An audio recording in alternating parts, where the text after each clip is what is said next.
Raquel Rivera, buenas tardes. Buenas tardes. Fíjate, el otro día me di cuenta que tengo un defecto. Bueno, uno entre muchos, pero procuro no dar pistas si esto se está grabando por la mañana o por la tarde. Y en el estudio el otro día, buenas tardes, digo, ay, que no puede ser. Las risas con la persona que entrevistaba. Digo, venga, que lo hago bien ahora otra vez. Bueno, no sé qué, no sé cuánto, buenas tardes, digo, otra vez. Así que nada, ya esta vez no lo voy a repetir. Buenas tardes, Raquel. Pues buenas tardes. Por las tardes, buenas tardes. ¿Cómo estás? Muy bien, muy bien. De resaca de Navidades todavía. Bueno, tengo que decirte, mira, te voy a decir una cosa, te voy a hacer una confesión. Y no lo sabe nadie, más que mi chica y mi hermana. Desde la vuelta de vacaciones para mí ha sido, o sea, las vacaciones fueron un caos. Yo soy un tío bastante estructurado, bastante metódico y saltó todo por los aires y no he sido capaz de recolocarme bien después de las vacaciones. He cogido 5 kilos o 6. Es horrible. Para mí eso es horrible.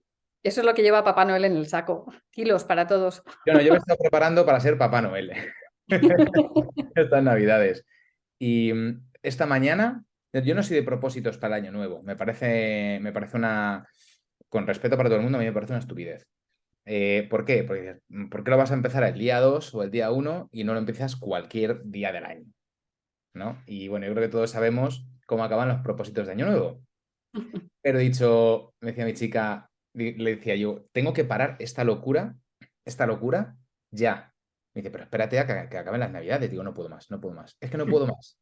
Así que esta mañana me he levantado y me he ido a correr, que es una cosa que no me gusta, pero es cierto que me hace sentir bien. Luego vuelvo, después de haber hecho ejercicio, y estoy bien, y me siento bien. Estiro y me encuentro bien. Pero ha sido triste, triste, alegre o aletriste, porque ha sido muy triste el ritmo a trote cochinero al que he tenido que salir, pero muy contento porque ha estado por encima de mis expectativas. Bueno, pues enhorabuena. Yo no soy capaz. Yo lo de correr no. Bueno, hacer deporte en general es algo que llevo muy mal. Yo sé que sube las endorfinas a los demás, pero yo creo que o yo no tengo endorfinas y no me suben, o no es a través del deporte claramente. No, no soy capaz de arrancar nunca con el deporte, un desastre. Ninguno. A ver, bailo, pero para mí es más expresión, ¿sabes? Que sigue estando en otro sitio. Para mí no lo considero deporte, aunque es un baile intenso, pero Ujú. no lo considero deporte. Qué bueno. Bueno, si te sirve de algo, no sé si lo has probado el pádel. ¿Has probado el pádel? No. Pues es muy divertido, es social y eso lo hace más divertido todavía y conoces un montón de gente, pues súper guay y te lo pasas muy bien, tengas el nivel que tengas, siempre y cuando juegues con gente de tu nivel, claro. Ujú. Eh, yo te recomendaría que lo probaras, porque además en España tenemos la costumbre de jugar al pádel y luego hacer cervecitas. Bueno, Y es que eso es lo único bueno del deporte. O sea, cuando yo lo único que he hecho ha sido más salir a la montaña y demás, que eso sí, sí me gusta bastante, y el momento de bajar y tomarte una cerveza, un botellín, ese es el mejor momento. Pero lo del pádel te diría que lo intentaré, pero no, no me creas mucho, porque igual no lo hago. bueno, si lo pruebas me lo cuentas, a ver qué tal, Venga, ¿vale? muy Bueno, bien. Raquel, mira, tengo aquí apuntado que tienes puesto en LinkedIn una frase sobre ti, que tú lo que haces es dar vida a las ideas ligadas a la tecnología. Bueno, dice, dar vida a las ideas ligadas a la tecnología es un buen resumen de lo que he hecho a lo largo de mi trayectoria profesional. Luego nos metemos un poco en tu trayectoria, pero creo que es bonito y que expresa muchas cosas lo que tienes ahí sobre lo que tú eres a nivel personal. Entonces, entrando un poco en tu vida personal, ¿quién es Raquel Rivera? Ostras, qué difícil. A mí hablar de mí se me da muy mal, ¿eh? También te digo, que te vas a dar cuenta ahora en la entrevista. Pues mira, yo creo que Raquel Rivera es fundamentalmente una mujer, Ujú, madre de dos hijas, que le encanta hacer un montón de cosas para las que casi nunca tiene tiempo, ujú, creativa, fundamentalmente creativa, porque, bueno, porque creo que es medio carácter, medio profesión, medio soft skill, medio hard skill, en mi caso, es bastante, me define bastante. Y una persona que especialmente se preocupa mucho por el bienestar de los demás. Y eso creo que es lo que más me define. Que no es poco, ¿eh? No, a veces es mucho y a veces es bastante trabajo. Eh, mi- fíjate, a mi madre le pasa algo parecido. Mi madre es una mujer que se entrega a los demás, se lo pidas o no se lo pidas, esté ella en buenas condiciones o no lo esté. Y yo le digo, mamá, tú piensa una cosa, por mucho que tú quieras hacer cosas por los demás, si tú no estás bien, es difícil que lo que hagas lo hagas en buenas condiciones. Mira, te voy a contar una cosa. Cuando me contrataron en Nurun, en una agencia, el que era director general entonces, que es una persona a la que admiro muchísimo, Pablo Melchor, em, me dijo, me pidió que les llevase, que les hiciera una descripción porque el equipo no había tenido nunca dirección creativa, ¿no? Y que hiciera una descripción para que me conocieran un poco antes de entrar. Yo entré en pánico porque era como, puedo escribirte cualquier cosa, pero de mí tiene que ser de mí. Es que me cuesta mucho esto.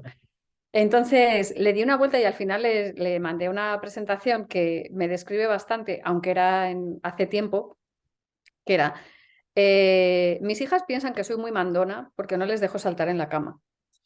Mi madre dice que tengo mucho tesón, en realidad sabe que soy muy cabezota. Y mi abuela nunca ha entendido cómo puedo llevar tantos años trabajando en publicidad y no he hecho nunca un anuncio. Y esa fue mi carta de presentación, algo así, no sé si era literal así, no sé si lo recuerdo palabra por palabra, pero básicamente era eso.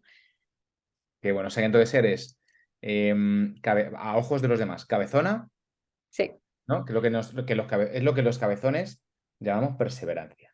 exacto, exacto, para quedar bien. Pero sí, soy bastante testaruda. Ujú. Y cuando me empeño en sacar algo, la verdad es que lo saco, por esa cabezonería es lo que tiene. También es verdad que en mi defensa tengo que decir que me gusta mucho escuchar. Ujú. Entonces, y sí que escucho las perspectivas de los demás. O sea, no soy cabezona de las que van a ciegas, soy cabezona que si creo en algo voy a pelear por ello. Pero sí escucho y me gusta escuchar mucho. De hecho, creo que es uno de los valores más grandes que tengo. Ujú. Y más cosas que dicen de mí. Mis hijas ya no dicen que soy mandona porque ya pasan de mí, son dos adolescentes grandes. Entonces ya les da igual que mande o no mande, hacen lo que quieren. Pero lo que dicen de mí es que soy muy cariñosa, soy una persona muy cercana y eso creo que acompaña mucho también a la gente que tengo alrededor y se agradece. Ujú. Qué bueno, totalmente. Raquel, dos hobbies y un vicio de Raquel Rivera. Ostras, y hobby y vicio no puede coincidir. Bueno, juégatela. A ver, es que, ¿ves? Aquí empezamos. Tengo un hobby que no es un hobby. Ujú. Tengo un hobby que es, yo hice Bellas Artes y me especialicé en diseño, en mi licenciatura es diseño, pero hice también escultura. Ujú. Entonces yo necesito ese hobby de tocar materiales, yo lo necesito. El tocar, para mí es como una toma de tierra. Ujú. Necesito hacer cosas con las manos. Necesito dibujar o necesito modelar o necesito tallar piedra, que es el material que yo escogí. Entonces es un hobby porque, claro, obviamente no me dedico a ello y no es algo que tenga mucha presencia en mi vida a día de hoy. Lo puedo considerar un hobby, pero para mí es algo que define tanto quién soy que me parece feo considerarlo un hobby. Es como quitarle importancia. ¿Por qué? Pero bueno, es un hobby. Y el segundo es un hobby que es casi un vicio, que es bailar Lindy Hop. No Baila. sabrás lo que es el Lindy Hop porque mucha gente no lo sabe. Es un baile que se hace con música swing y es un baile muy bonito. Le llaman el baile de la sonrisa, Anda. porque cuando te paras a verlo todo el mundo está sonriendo, es que es imposible verlo bailar y no sonreír. Es súper energético, es súper optimista y muy bonito. Y además me ha abierto a una comunidad de bailarines que son personas maravillosas. Y ahora lo tengo un poco abandonado y estoy un poco ahí sufriendo por ello, pero me encanta. Qué bueno. ¿Tienes planes de retomarlo? Sí, lo que pasa es que no he encontrado el momento. El COVID nos hizo mucho daño porque es baile social, es un baile en el que no bailas con una pareja, vas rotando cada canción, bailas con una persona distinta. Entonces el COVID hizo mucho daño y la escena está un poquito parada, pero sí, sí quiero retomarlo. No sé en qué momento, pero sí. Qué- Además hacemos bailes clandestinos en la calle, hacemos quedadas en el paseo del Prado, se hace una quedada una vez al mes. Ujú. donde va, se pone música en la calle, y como no hay tráfico, está parado, pues se baila allí y es súper bonito. Ay, qué bueno. Eso, entiendo que eso sí sigue ocurriendo, ¿verdad?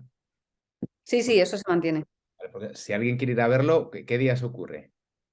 Si alguien quiere ir a verlo, es que ahora mismo tendría que entrar en la web a verlo, pero que se metan en la página web de la Asociación de Swing de Madrid, que es madforswing.com, Ujú, y ahí está toda la información de todas las fiestas, bailes que hay. Además, siempre que hay una fiesta, por lo general hay un ratito de clase gratuita al inicio para que la gente lo vaya descubriendo. ujú. Y la verdad es que es muy bonito. Qué Y además bueno. es un baile en el que los roles se intercambian, que es algo también muy bonito. No hay un líder y hay un follower, pero a lo largo del baile el líder puede pasar a ser follower y el follower líder, y es muy igualitario en ese sentido y cero machista, que también es algo que a mí me gusta mucho. No tiene nada que ver con otro tipo de baile, a lo mejor más pues, típico, ¿no? En el que el hombre lidera, la mujer sigue. Aquí no, aquí puede ser líder o follower, tengas el género que tengas, da lo mismo. Y Ujú. además se puede intercambiar en el camino, que es algo muy bonito. Qué bueno, qué bueno. Joder, pues habrá que investigarlo un poquito. Míralo, míralo, que te va a gustar. A mí no me verás bailando, porque soy, podría decirte, el ser humano de toda la historia de la humanidad que tiene menos habilidades para bailar. Y lo he intentado, ¿eh? Lo he intentado, pero después de que me dijeran, ¿por qué bailas así? Dije, ya está. Ya no más. Suele ser, cuando pasa eso a la gente, suele ser porque no escucháis la música. Si escuchas la música, el cuerpo te va solo. A ver, ojo, a mí me chifla la música. Yo todo el dinerito que tengo para hobbies me lo gasto en música. Me encanta, pero y toco instrumentos, pero hay que reconocer cuando uno no tiene habilidad para bailar. Si lo trabajo mucho, ¿podría hacerlo? Sí, pero tengo otras cosas que hacer antes. No me merece la pena. Te pasa como a mí con el deporte. Yo bailar, bailo. Hacer deporte, Bueno, no. hacemos una cosa. Si tú te pones con el pádel y yo me pongo con el baile, yo me comprometo a mandarte una foto o un vídeo. ¿Qué carajo? Venga, venga, hecho. Bueno, Raquel, un vicio, que no me has hablado de las manualidades, de tu aterrizaje a la tierra. Sí. De, Un vicio, voy a ser muy chocolate. ojo, es Tengo que mucho vicio con el chocolate. chocolate con leche, con azúcar o chocolate amargo, del Me bueno. gustan, te voy a decir que me gustan todos, pero fundamentalmente el chocolate amargo. Qué rico, ¿eh? El chocolate con sal, me encanta. Sí, de hecho, una vez en un trabajo me llevaba yo mis tabletas de chocolate, las dejaba encima de la mesa y llegué un día por la mañana, me habían llevado además unas tabletas de Godiva, un compañero que había estado de viaje, y me las dejaron en la mesa y aparecieron todas con un cartelito de la Policía Nacional como si hubiera sido eh, un- tremendo. Sí, soy muy adicta al chocolate, me encanta. A mí me encanta tomarme, me gusta mucho el café solo, por supuesto, sin azúcar y sin nada, café solo, así. Y si ese café le puedo acompañar de una oncita de chocolate, yo me lo tomo el chocolate al 85% de cacao, ese para mí es el chocolate dulce.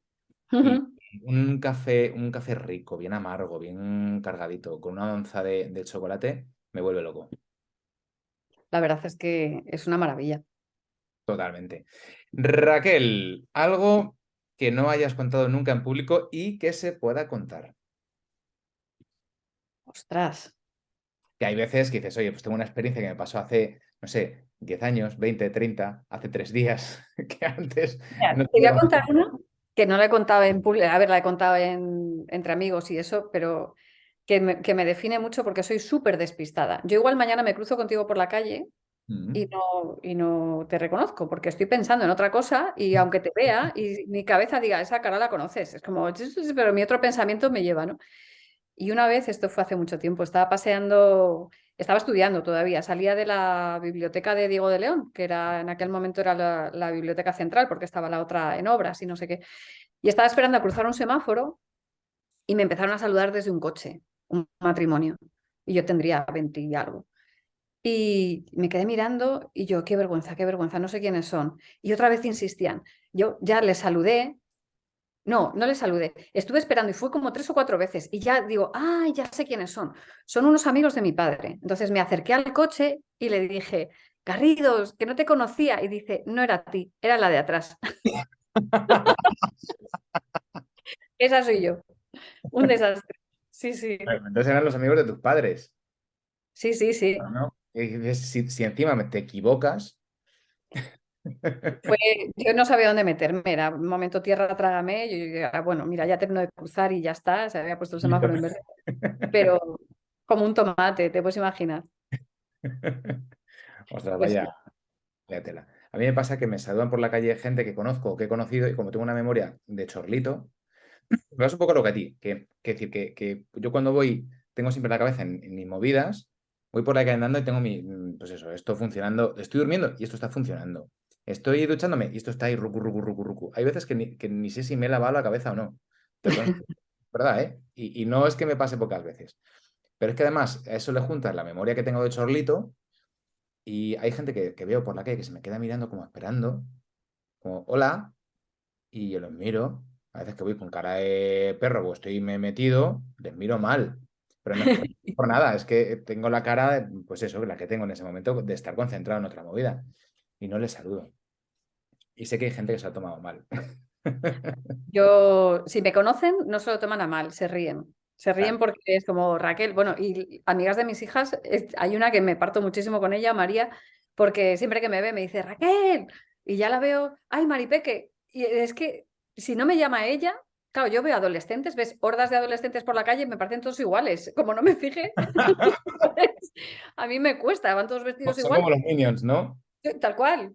Entonces, ella siempre me asalta y me saluda y me gusta mucho además que lo haga, la tengo mucho cariño. Qué bueno. Pero sí soy un desastre. Qué bueno. Raquel, me ha dicho que eres madre de dos niñas. Eh, Sí. yo soy padre de un niño y, a ver cómo te lo digo. Yo vivo entre dos mundos, entre el mundo ingenieril, el mundo cuadriculado. ¿Tú te acuerdas de la película Tron? No. Una película de los años 80 de ciencia ficción que a mí me flipaba cuando era Ah, pequeño. sí, ya sé cuál es. Que no me acuerdo, no, yo la verdad es que no me acuerdo de la historia, pero sí un poco de la Sí. estética. De la estética, sí. Claro, y ahí iban con unas motos así fosforitas, eh, Ujú. por unas carreteras que no sé si eran circuitos o qué leches eran, pero si no recuerdo mal, el espacio era como rejillas así cuadriculadas, ¿no? Pues eso ejemplifica un poco cómo es mi cerebro, y cómo es mi cabeza y cómo he sido yo durante muchos años hasta que traté de empezar a enriquecer la fórmula con otras cosas. Pero quizá una de las características que yo pueda tener como padre es que me gustan las cosas ordenadas. Soy muy cuadriculado y me gusta que mi hijo se acueste siempre a la misma hora, que no lo consigo, que se levante a la misma hora, que tampoco lo consigo, pero más o menos, que cene a la misma hora, o sea, que coja hábitos y me cuesta mucho saltar esos hábitos, incluso el fin de semana o días como pues este año como la Nochevieja, que el niño se ha acostado tarde y yo estaba que me subía por las paredes. Eh, Entonces, te quería preguntar, bueno, pues ¿cómo es la crianza de los niños desde una perspectiva diferente, desde una perspectiva de una persona creativa como tú, más vinculada al arte? Yo te diría que a lo bonito, ¿no? A lo bonito y quizá me lanzo a la piscina. Por lo que he escuchado a otras personas, dicen que personas creativas que se nutren del caos, ¿no? Que la creatividad sale o se amplifica cuando te dejas fluir, rompes todas las correas que tienes que te atan y simplemente te dejas llevar y encadenas, juntas un momento con otro, con el momento siguiente, ¿no? ¿Cómo es para ti la crianza de los niños? En este caso de tus hijas. A ver, hay mucho mito ahí, ¿eh? En todo lo que has dicho. Yo te reconozco la parte del caos, pero precisamente porque mi cabeza tiende a ser caótica, yo necesito mucho orden fuera. Ujú. Entonces, esto me ayuda. También es cierto que depende un poco de dónde encuentres tú ese punto de fluir que dices, que eso sí que es absolutamente así. El momento de fluir, el fluir creativo, es una sensación que o la tienes o la alcanzas o estás impostando. O sea, cuando realmente estás haciendo trabajo creativo, estás fluyendo. No hay un voy a hacer esto y tomar decisiones conscientes. Las tomas, pero dentro de ese flujo creativo. Si no estás fluyendo, no es cierto. Estás haciendo cosas utilizando recursos que manejas, que es algo que los creativos hacemos el 90% del tiempo, que Ujú. también es cierto. A la hora de criar a mis hijas, pues es que yo era muy de horarios. Yo no soy cero ingeniera, pero soy una persona bastante organizada en eso y me parece que a mí me ayudaba mucho el que mis hijas tuvieran esa disciplina y esa rutina. También es verdad que era muy fácil con la primera y cuando llegó la segunda todo se hizo mucho más complicado, porque Ujú. además se llevan 2 años, se llevan muy poquito. Entonces es verdad que con Sofía, con mi hija mayor, eran las rutinas, todo, y ella súper metódica, súper organizada, sigue siéndolo, sigue siendo una persona que necesita orden. Y llegó la pequeña, que parece que es que hicimos mal la mezcla y se llevó todo el orden, se lo llevó la mayor y todo el caos se lo llevó la pequeña. Entonces, Natalia es todo lo contrario. Natalia es caótica, Sofía es vergonzosa, Natalia es extrovertida a la hora de expresarse, por ejemplo, pues la pequeña expresa más que la mayor. Sin embargo, luego es mucho más sociable la mayor que la pequeña. Es que esto, cada persona es distinta. Y es verdad que a la hora de criarlas, para mí, la hora de comer, la hora de acostarse, la hora del baño, todo esto intentábamos siempre mantener un horario y más o menos lo manteníamos y desde luego de bebés me parecía que era lo que nos dejaba dormir y vivir y era una maravilla. Cuando ya van interactuando y se van haciendo más mayores, pues todo eso es mucho más complicado porque ya, claro, empiezan a pensar y a querer hacer ellos lo que les interesa, ¿no? Pero desde la perspectiva de creativa, pues no sé, cosas que yo hacía con ellas pues yo, por ejemplo, les dormían en 2 camas en la misma habitación, ¿no? Pues yo me ponía entre medias y les decía, dime un cuento al oído que no se entere tu hermana. Pues Caperucita Roja. Tú dime otro que no sea Caperucita Roja que no se entere tu hermana. Entonces me decían 2 cuentos distintos y yo les contaba el cuento mezclado, por ejemplo. Ay, qué bueno. Yo improvisaba y era como, pues Caperucita Roja y los 7 enanitos. Pues Caperucita Roja se encontró con un enanito y no sé qué. Y bueno, ahí sobre la marcha íbamos improvisando y nos reíamos un montón que pues ese tipo de cosas creo que son a lo mejor las que pueden hacer la crianza un poco distinta desde el punto de vista creativo. Pero en el resto, en lo fundamental, yo creo que he sido muy tradicional, es lo que te decía antes. Yo es que he sido muy de, no, vas a comer verdura, porque hay que comer verdura y vas a comer pescado, y hoy toca lentejas y te las comes. Pero tú eres Y a mí, yo lo recuerdo de mi abuela y yo lo hago igual. ¿Tú eres de esas personas que dice, si no quieres comer no pasa nada, ya te lo merendarás? sí, y de hecho, ahora obviamente no, mis hijas son muy mayores y ahora ya es como, pues no como, pues no te preocupes que me voy al burger y me compro una hamburguesa. Y es como, mierda, me ha fallado la, la estrategia. Pero cuando eran pequeñas era como, pues no quiero fruta, vale, pues luego quieres bajar a la piscina, pues te bajas la fruta y la meriendas. Y si Ujú. no te has merendado la fruta, pues no te bañas. Entonces, bueno, al final esa parte de disciplina cuando son chiquititos es mucho más fácil. Cuando empiezan a hacerse preadolescentes, olvídate, ya no funciona nada. Ya Claro, es porque todo. ahí ya tienen sus propios recursos, ¿no? Para decirte, me paso tu norma. Por el forro, tal cual. Y además es que, bueno, pues es que cambia todo mucho, ya es muy distinto. Cuando son chiquititos todo esto funcionaba muy bien. Y luego, mira, pasó una cosa una vez que yo estaba, la pequeña, estaba sola en casa con ellas y la pequeña era bebé, estaba todavía muy chiquitita en la cuna. Y de repente me entré a la ducha, esto que las madres dices, bueno, tengo 2 minutos para ducharme, tengo las dos en casa, la pequeña está dormida, me meto en la ducha, salgo corriendo, ¿no? Y de repente salgo y oigo silencio absoluto, que es lo que más miedo le puede dar a una madre, es no oigo nada. Entonces salgo corriendo, me pongo el albornoz, salgo corriendo a la ducha y veo a la mayor que había cogido juguetitos que tenía y había hecho en el suelo como una estructura con todos los muñecos como si fuese parecido a un trueque, pero no era un trueque, era como una forma geométrica. Y le digo, ¿qué haces, Sofi? Dice, espera, espera, que falto yo. Entonces se tumbó al lado y dice, he hecho una escultura. Uy, qué bueno. Y tenía 2 años y medio, era muy pequeña, era súper pequeña. Y pues ese tipo de cosas creo que si hay un entorno creativo, que como te decía, su padre también es creativo, entonces había un entorno creativo en casa.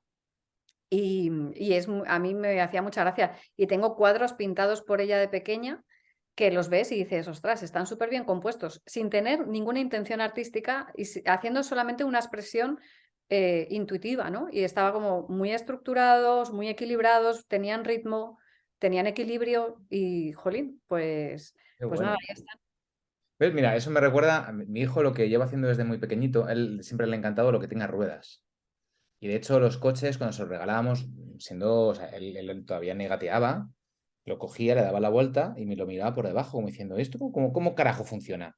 Y le tocaba así las ruedecillas. Siempre le ha interesado más la parte que gira que la carrocería como tal, ¿no?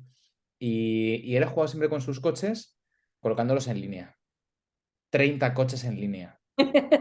Todos en batería súper rectos. El otro día en casa de mis padres tiró coches, sacó todos los coches de la cesta que tiene allí y los empezó a hacer conjuntos por colores, porque le parecía así bien. Y luego los colores todos, o sea, los naranjas todos en batería así alineados, los azules también. Qué bueno, Yo, qué bueno. pobrecito mío, la desgracia de la herencia de su padre. De todas formas, fíjate, yo cuando era pequeña, los juguetes eran también otra historia, ¿no? Y por supuesto, las niñas, yo tengo una hermana, las niñas teníamos juguetes de niñas, aquí no había opción, pero yo siempre como que miraba con mucha curiosidad las cosas que hacía mi padre o que hacía mi abuelo, ¿no? Y cuando nos regalaban muñecos, claro, mi hermana es mayor que yo. Entonces a ella siempre le tocaban cosas como más sofisticadas y a mí más de bebé. Y esto que parece que te queda la herencia para toda la vida. Tienes 50 y tantos años y sigues siendo la pequeña. Pues esto es igual, ¿no? Entonces me acuerdo que un año en Navidad le regalaron a mi hermana un muñeco, que no me acuerdo cómo se llamaba, que le metías unos discos, por debajo del ombligo tenía una rajita, metías el disco, le dabas al ombligo, que en realidad era un botón, y el disco reproducía una canción. Pues bueno. Sí, era una cosa pues muy llamativa, ¿no? Y para aquella época, te estoy hablando de los años 70, era muy curioso. Entonces, ¿qué hizo Raquel? Pues cuando su hermana se fue a dormir, cogió un destornillador de su padre, destripó a ver por qué sonaba el disco y no volvió a funcionar nunca más, claro. Pero yo era de esas. Qué bueno, qué Mm. bueno. Muy bien, Raquel. Vamos ahora a meternos ya un poco en el terreno de lo profesional, ¿vale? Voy a hacer un pequeño resumen de las notas que tengo aquí sobre tus estudios, tu trayectoria. Si hay alguna cosa que quieras puntualizar, la puntualizamos. Y esto nos va a llevar ya a la siguiente parte del viaje. ¿Vamos a por ello? Venga. Venga. Bueno, Raquel, tú eres licenciada en Bellas Artes, como ya has comentado, tienes un máster en Nuevas Tecnologías y Sociedad por la UNED, has cursado el programa Lidera en Habilidades Directivas, facilitación en Service Design Thinking, posgrado en Gestión Ágil de Proyectos por el IEBS y Digital Product Design por The Hero Camp. Y has trabajado como tengo aquí bueno, yo he sacado datos de LinkedIn. Sí.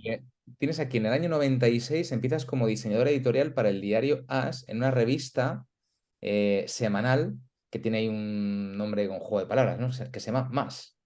Más, el magazine de As. Eso es. Y además entiendo que eso, pues es más cosas de las normales de las. Así empezó, así empezó. Era una revista donde se hablaba de todo tipo de deportes que no fuesen fútbol. Ujú. Qué De bueno. hecho, cuando me entrevistaron para entrar ahí, acababa de entrar Canal Satélite Digital, Ujú. acababa de empezar, y eran ellos los que hacían las entrevistas, y yo estaba flipando, digo, voy a entrar en Canal Satélite Digital. En una entrevista me dijeron, ¿te gusta el fútbol? Y dije, no, claro, bueno, ya te he contado mi relación con el deporte. Digo, no. Y dice, ¿te importaría trabajar para un medio deportivo? Les dije, no, en realidad, claro, yo quería empezar a trabajar y cualquier experiencia me parecía interesante. Y entonces me ofrecieron esto y era diseñar una revista que precisamente la otra chica y yo, las dos que entramos, las dos habíamos respondido que no nos gustaba el fútbol porque no querían nadie que fuese muy viciado. Mm. Y la verdad es que fue una experiencia, fue un tiempo trabajando allí muy divertido con todo el equipo, súper divertido. Mm. Qué bueno. Además, qué bonito tener ese recuerdo, ¿verdad? Que te Sí, alegra. sí, sí, sí, total. Qué bueno. Luego, en el año 97, pasaste a ser directora de arte en Think Smart. Ujú. En el 99, saltaste a Germinus, no sé si lo digo bien. Germinus, sí. Germinus era una incubadora de negocios de Internet, de las del 2000, de las del .com.gon, pues esto. Y salté a TVWA, que estaban haciendo la división digital, y se llamaba tvwwwa.com Vale. en esos momentos donde estas cosas eran como novedosas, ¿no? Y después pasó a llamarse TVWA Digital, creo, o algo así, pero bueno, ya no me acuerdo cómo evolucionó el nombre. Pero sí, era una agencia, era la agencia de publicidad más grande en la que yo entré en Ujú. aquel momento. Mm. Qué Y bueno. llevábamos clientes grandes, llevábamos PlayStation, llevábamos Chivas, pues no me acuerdo ahora cuáles más, pero llevábamos clientes bastante grandes. Y ahí es donde coincidiste con Alfonso. ahí es donde coincidí con Alfonso, ahí es donde hicimos todo lo de Urban Art. Nosotros inventamos las redes sociales. Eso es. Es que lo cuenta muy bien. La verdad es que el tío es un crack, ¿eh? Sí, sí, y Ah, es más majo, sí. sí, te voy a decir, es una persona encantadora, Ujú, es un tío encantador y, joder, tiene una facilidad para explicar las cosas ujú. que es alucinante. Pues sí. Un gran descubrimiento. Entonces, ahí estás 6 años y luego en 2006 pasas a trabajar en Wunderman como directora creativa interactiva. Ujú. Ahí estás hasta 2007, donde pasas a ser directora creativa ejecutiva en Nurun. Sí, entré como directora creativa, luego pasé a ser directora creativa ejecutiva y aquí entré en Nurun, lo que era Nurun Crazy Labs, que estaba en proceso de adquisición. Aquí es donde te digo que coincidí con Pablo Melchor, que es una persona excepcional, que confió absolutamente en mí para llevar un equipo de 15 personas que no habían tenido dirección creativa antes. Y ahí es donde identifiqué precisamente las necesidades dentro de ese equipo creativo, que no era una agencia exactamente, ni era una consultora, era como un híbrido, que querían ser agencia, pero estaba como un poco dividido y entonces identifiqué muy bien, creo, eh, dónde estaban los proyectos que tenían más que ver con marketing y comunicación y dónde estaban los proyectos que tenían más que ver con producto digital. Ujú, Entonces dividimos el equipo, había perfiles híbridos, pero había gente que era muy buena en UX y muy buena en experiencia de cliente y gente que era muy buena en ideas creativas de comunicación. Entonces especialicé mucho, creo, a los compañeros que estaban en el equipo creativo ujú, y es una de las experiencias de las que yo más orgullosa me siento de toda mi carrera. Porque no solo por mí, porque es verdad que yo me sentí muy creativa en aquel momento, en aquella época, sino también por la evolución que creo que llevó el equipo. ujú. Creo que hay momentos grandes como pues había un creativo que le tenían de becario, bueno, de becario no, porque estaba contratado, no era becario, era un creativo, un director de arte, y le tenían haciendo creatividad bastante cutre para un cliente que le gustaba mucho cómo trabajaba y era como, pero este chico tiene un potencial tremendo y le tenemos aquí para que el cliente no se enfade, habrá que explicarle al cliente que esta persona, si sigue así, la pierden ellos y la perdemos nosotros. Y bueno, ese momento de darle esa ventana de oportunidad a Paco, a este chico, y que ha demostrado que es un crack y sigue demostrándolo. Qué bueno, Y a mí eso me llena de orgullo de madre. Me siento, ¿ves cómo podías llegar? Y has llegado, ole ahí. qué bueno. Sí, que Pues eso es un tema que hablamos mucho y nosotros en Enciende la Luz también somos muy sensibles a ese tema, ¿no? A tener a las personas en el lugar adecuado, en el momento adecuado. Quiero decir que al final todos nosotros vamos creciendo, vamos evolucionando, nos vamos transformando. Y claro, eso también requiere que nuestro contexto cambie para que podamos seguir dando pasos hacia adelante. No puedes jugar a una persona en términos de utilidad o inutilidad de forma global, sino entendiéndola dentro del contexto en el que está. ujú, eso es. Mm. Qué bueno, buena historia, buena Mm, historia. Ojalá haya más personas que tomen nota de esa historia. Bueno, entonces, después de esto, en 2010 pasas a ser diseñadora líder en MadPixel. ujú, eso es. Eso. A ver, te cuento la historia de fracaso entre medias, porque parece que todo es como, va, y entonces todo va estupendo y cambias a otra empresa y a mí me echaron de Nurun. Ujú, Me echaron, bueno, pues también empezaba la crisis y era un momento delicado y yo no terminé de tener un encaje porque hubo un cambio de dirección general y después de un año y pico más o menos, pues no terminó de haber un encaje claro y terminé saliendo de la empresa, ¿no? A mi pesar, porque yo seguía muy contenta, los clientes estaban contentos, pero bueno, pues falta de entendimiento, ¿no? ujú. Entonces, yo en ese momento me sentía un poco frustrada, ¿no? Con la publicidad. Es como, llevo mucho tiempo trabajando para que alguien venda cosas a gente que las puede necesitar o no, ¿no? Hice un momento de reflexión de me gustaría reconducir mi carrera hacia algo donde lo que llevo haciendo toda la vida asume, pero evolucione en alguna dirección en la que yo me sienta más cómoda. Que no sea el núcleo, sino que sea simplemente un valor añadido más, ¿no? Bueno, Eso simplemente. es. Sí, sí, eso es. Y sobre todo donde yo éticamente me sintiese más cómoda. Porque, mira, yo me he encontrado con dos situaciones, una fuente BWA que nos llegó un briefing, entonces se podía hacer publicidad para tabaco todavía. Nos llegó un briefing de una marca de tabaco, que no voy a decir, que nos decían que había que enganchar a chavales de, creo que eran 14 años o 16 años, que era cuando legalmente podían empezar a comprar en aquel momento. Pero el briefing extraoficial, cuando nos lo contaron, iba dedicado a los de 12 que empezaban a fumar su primer cigarro, por lo general, en la comunión del hermano. Venga. Entonces, a mí yo no puedo pensar, no soy creativa si tengo una limitación moral, no me sale. Entonces yo en aquel momento hablé con el que era director general y le dije, yo esto no, es que no lo veo, no me parece ético y me cuesta pensar en ello. Entonces me dijo, que igual fue coincidencia, pero dijo, mira, ¿sabes qué te digo? Que no nos hace falta para las cuentas de la agencia, no vamos mal y no nos vamos a presentar. Entonces, pues yo me sentí muy reconfortada y dije, muy bien, así es como hay que hacer las cosas. Si no es moral, y yo no era madre todavía, pero si no es moral, no hay que hacerlo. Y no lo hicimos. Después, en Nurun sí que me pasó que había otro cliente con el que también había un problema para mí moral, que yo no estaba de acuerdo, lo levanté, me dijeron, mira, por tema de números no podemos dejar de trabajar ahora, pero si conseguimos algún cliente más que pueda reemplazar este coste, yo te entiendo. Al final, en un año salí de la empresa y ellos siguieron trabajando para ese cliente, ¿no?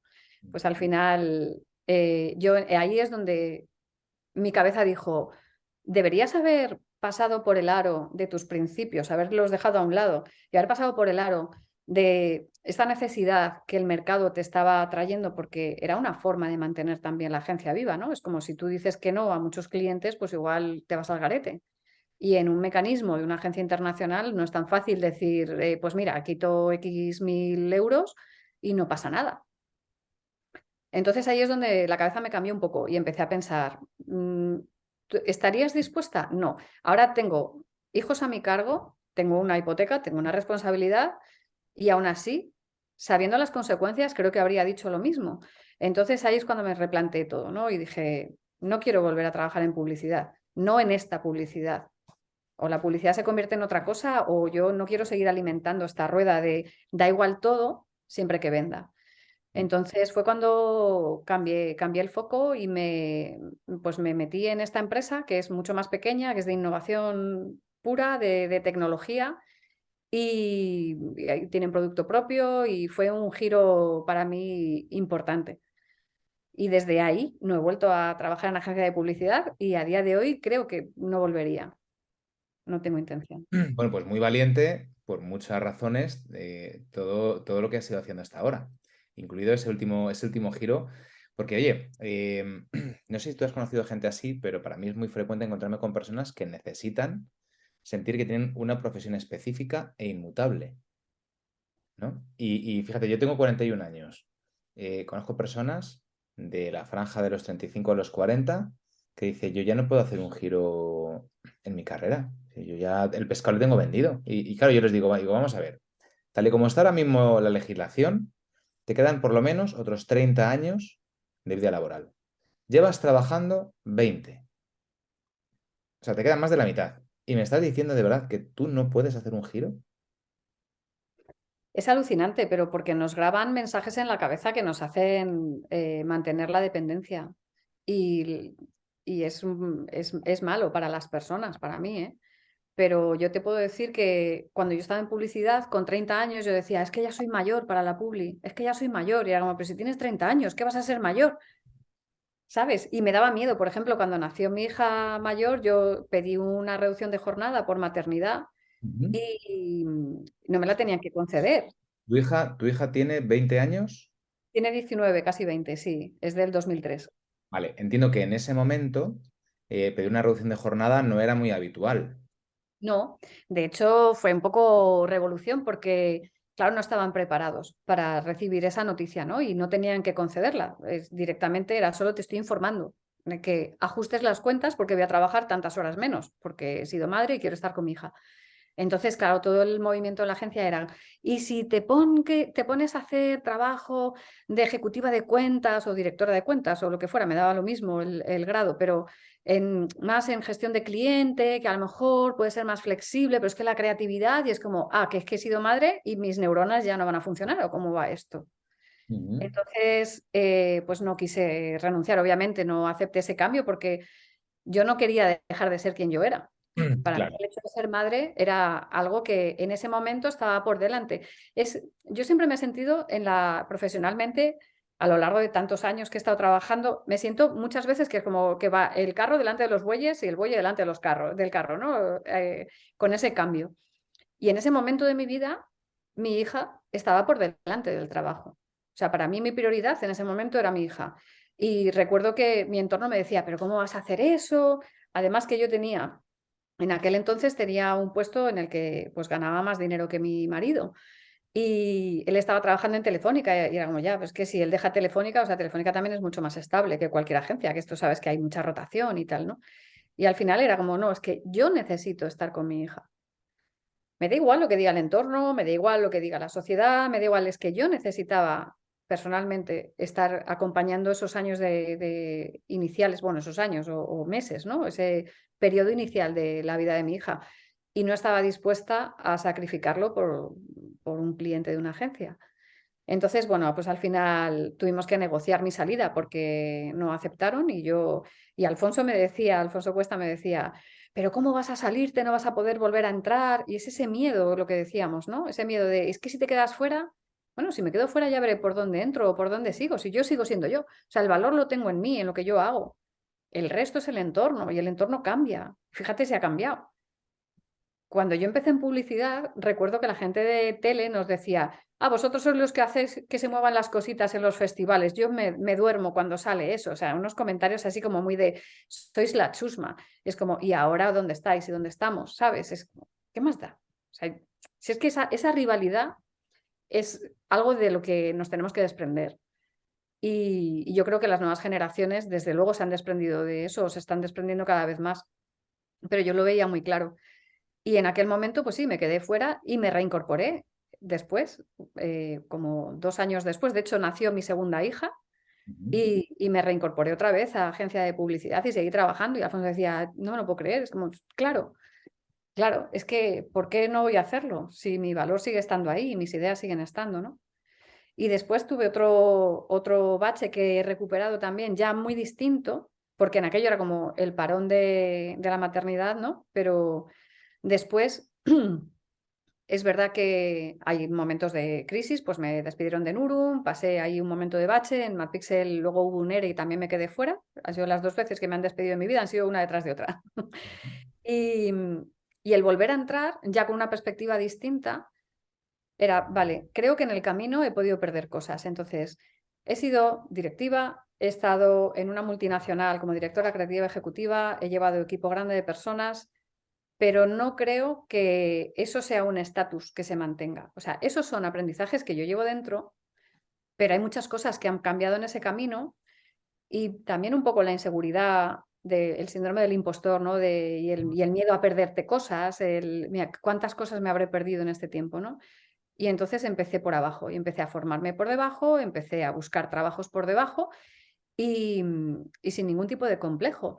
Y yo creo que la gente de 50, cuando dicen, es que tengo que reciclarme, todo el mundo piensa en reciclarse en skills, en reciclarse, en adaptarse tecnológicamente a lo nuevo que viene. Y es que tecnológicamente es fácil perder el ritmo de la innovación, de lo que viene, pero para cualquiera, no solo para la gente de 50, Claro, para cualquiera, ¿no? Y estás al día, si estás al día en los últimos 6 meses, es que da igual que hayas trabajado 30 años. Entonces, en ese momento, creo que es importante ese cambio de mentalidad y saber que lo que tienes que hacer es reciclarte en cómo te relacionas con las personas, en reconocer que tú tienes un valor, pero que igual es mucho más pequeño que el valor que tiene tu equipo. En ese tipo de matices, creo que es donde está el poder no quedarte fuera y el poder estar nuevamente a la altura de donde has podido venir, pero con una perspectiva nueva, renovado de verdad. Y creo que es el gran fallo que cometen, y ojo, que no niego el edadismo, que yo soy la primera que me han dado currículums y cuando han llegado solamente por edad ni lo han leído.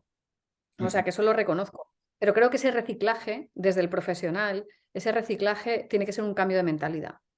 Un cambio de mentalidad de quitar la sensación de todo esto lo tengo ganado, es como no tenemos nunca nada ganado.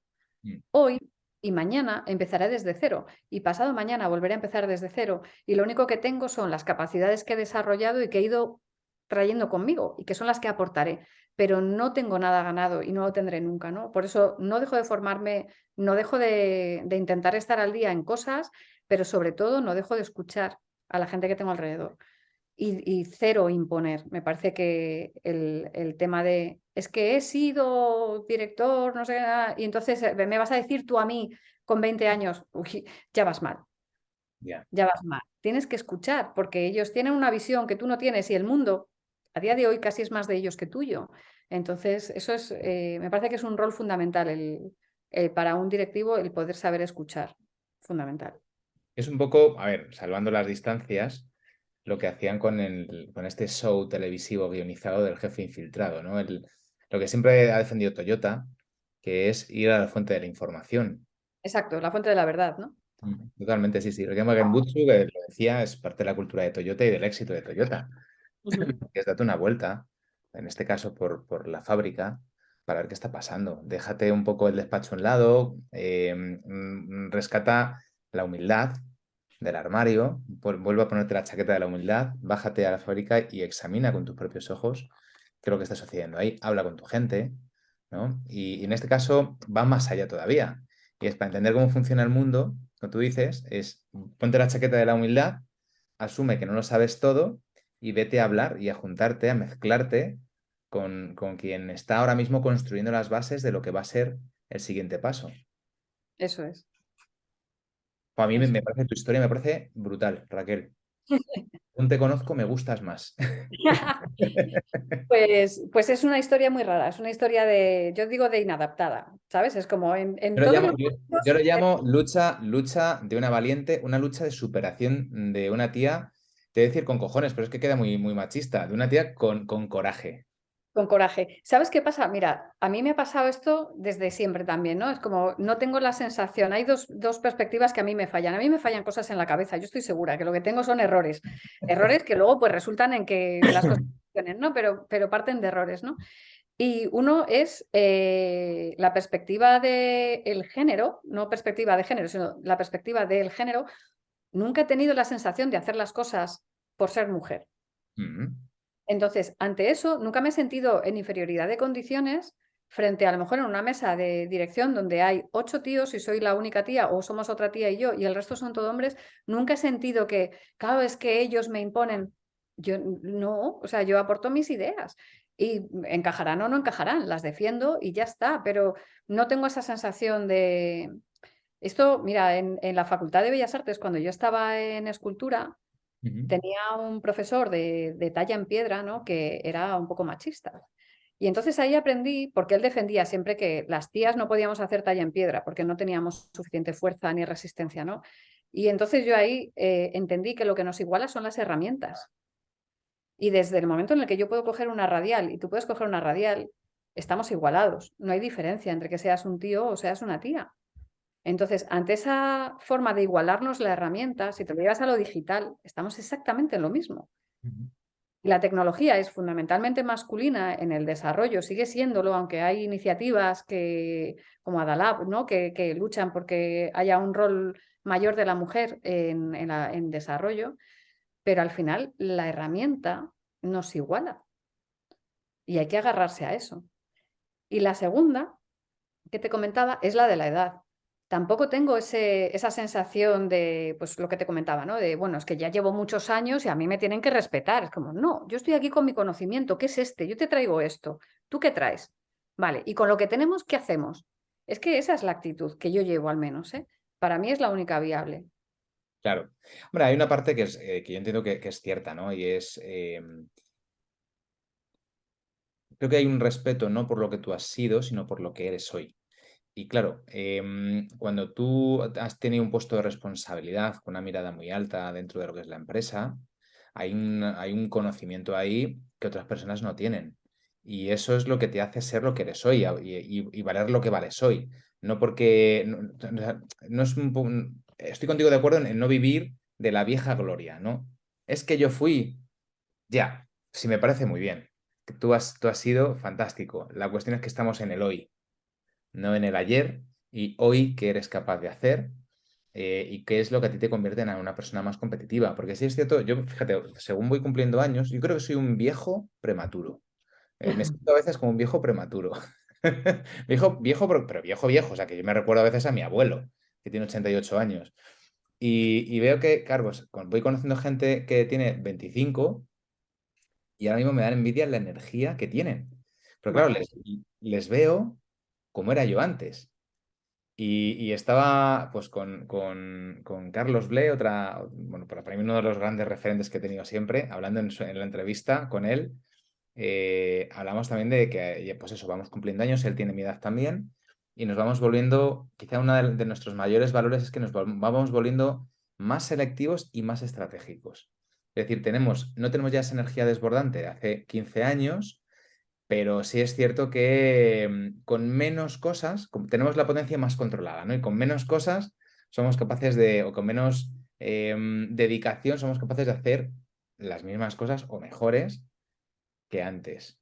claro, a eso es a lo que me refería cuando te decía, esto es lo que yo traigo, ¿no? Es como, ¿tú qué Claro, traes? Es distinto, pero es que bendita diversidad, ¿no? claro, totalmente. Y qué bonito cuando se juntan. Exacto, Desde el entendimiento y la suma y no desde la competición. exacto, exacto. Qué bueno. Bueno, Raquel, entonces después de Mad Pixel, te vas a The Company B. Eso es un chiringuito que hice yo. Sí.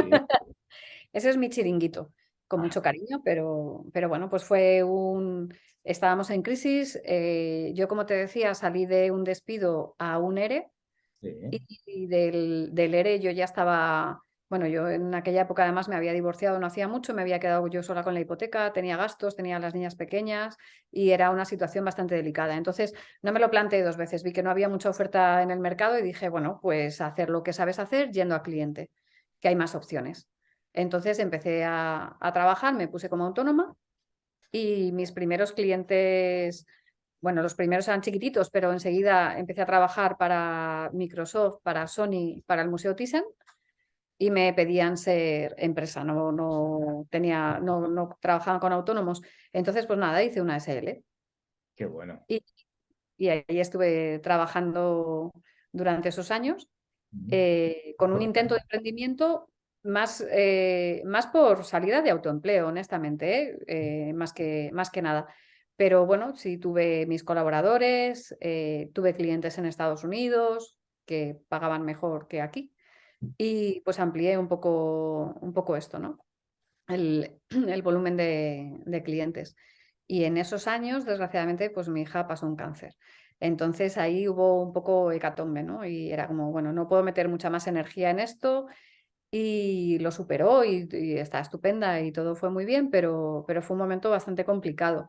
Entonces en esos años pasaron varias cosas, ¿no? Todo este autoconocimiento que dices, bueno, pasas por una historia de este tipo y descubres, yo no descubrí nada que no supiera que tenía. Es solo que, una vez más, tuve que dar prioridad a lo que era prioritario. Claro, Y a partir de ahí, ese es el segundo momento en el que yo te contaba, ¿no? Que vale, pues me vuelvo a quedar fuera y ahí es cuando necesito salvar un bache, que lo salva a través de formación, a través de empezar despacito y por abajo. Y ahora mismo pues estoy otra vez bien posicionada, ¿no? Y con capacidad de estar desarrollando un trabajo de primer nivel con mucha tranquilidad. Pero fue un momento muy complicado, fue un momento muy difícil. Y cuando salimos de todo, yo no le guardaba mucho cariño a The Company B porque había sido muy duro, ¿no? Y claro, entonces decidí cerrarlo y dar un paso adelante. qué bueno. Claro, es que, fíjate, también en el caso con Carlos hablamos del emprendimiento y con Alfonso también, que hay personas que se piensan que emprender es hacer lo que tú haces y ya está, pero hacerlo por tu cuenta y que levantar una empresa es cosa fácil. Levantar una empresa, cuando tienes empleados dices, bueno, te estás enriqueciendo a costa de los demás y Uf, ya, pues a ti te desearía yo mi calidad de sueño. exactamente, exactamente. Y yo ha habido algún mes que yo no he cobrado el sueldo, pero he pagado Sí, sí, a Moisés, que era el chico que tenía contratado directamente. Los otros eran colaboradores, si no había necesidad no estaban, no cobraban, pero él sí estaba en plantilla. Y para mí esto era la única forma de entenderlo. Y bueno, pues fue lo que te digo, fue difícil, Y bueno, una experiencia muy enriquecedora, eso sí, siempre lo son, ¿no? Hasta tu peor experiencia te llevas aprendizajes. Aquí no fue una mala experiencia. Yo, vamos, me sirvió pues para aprender un montón de cosas, para entender el negocio, para muchas cosas. No, no voy a contar ninguna excepcional, pero hasta para reclamar un impago, cosa que no me había pasado nunca. O sea, cosas como esa, ¿no? Y conseguir que me lo pagaran, por cierto, Qué que es bueno. lo más satisfactorio de todo. Pero bueno, pues son experiencias que te llevas, ¿no? Y al final entiendes con la perspectiva. Yo ya estaba muy en perspectiva de negocio antes, ¿no? A pesar de ser creativa, ya estaba ya en un puesto en el que la visión del negocio era fundamental para lo que yo entregaba. Pero después de pasar por esta experiencia, la visión de negocio es fundamental. La gestión de un presupuesto es algo que haces con mucho mimo, que antes en publicidad era como, ¡hay dinero! Venga, vamos a hacer lo que se os ocurra y tal. No, no. Hay dinero, ¿cuánto dura? ¿Hasta cuándo puedes gastar? ¿Cómo vamos a repartir? En fin, todo se vuelve como mucho más pragmático y en ese sentido, ¿no? Y me parece que es enriquecedor también mucho para un creativo. De verdad es que se lo recomiendo a todo el mundo porque a mí me pasa con clientes nuestros que me hablan de hay que tener cuidado con lo que gastamos. Digo, sí, sí, sí. Cuidado con lo que gastamos, estoy de acuerdo contigo, pero probablemente tú que juegas con el dinero de otros, mm, ya te digo yo que más atención a lo que gastáis no las tendrás tú que yo. Ojo. Seguro. Porque, claro, cambia mucho la perspectiva cuando tú juegas con tu propio dinero, que a mí me pasa con la empresa. Yo en su momento, cuando monté Enciende la Luz, tuve que decidir, digo, tengo unos ahorritos y tenía un proyecto en mente, pero digo, ¿invierto en ladrillo o levanto la empresa? Y eran los ahorros de casa. Y dije, ¿quién ha dicho miedo? Es que eso es así. ¿A qué hemos venido? Yo siempre digo, ¿a qué hemos venido? Sí, sí. A Pero jugar. lo bueno de todo esto, y lo he retrasado un poco porque no sabía cómo meterle mano al tema, pero me alegro que tú dejaste bien. Gracias. Conozco casos parecidos, muy parecidos, y como padre no me imagino lo que tiene que ser pasar por ahí. Así, Es complicado, pero bueno, yo después de esto además estuve trabajando también con la Fundación Uno entre 100.000 y conoces padres y madres y la verdad es que es complicado, es complicado. De hecho, yo también necesité en un momento dado dejar de trabajar con ellos porque necesitaba distanciarme de la enfermedad. claro. Y hay gente, pues mira, hicimos un proyecto muy bonito que allí que llevó un trabajo, un proyecto de diseño estratégico, llevó un trabajo de investigación para hablar con gente, con familias que estaban pasando por ello, ¿no? O que habían pasado. Y todo el mundo, por ejemplo, decía que ellos se apoyaban mucho en los grupos de WhatsApp. Y a mí me horrorizaba. Yo no quise estar nunca en un grupo de WhatsApp del hospital. No quería. Era como yo deseo lo mejor a todo el mundo, pero no quiero traerme las penas y las alegrías porque sé que alguna pena me voy a traer y no voy a poder con ella.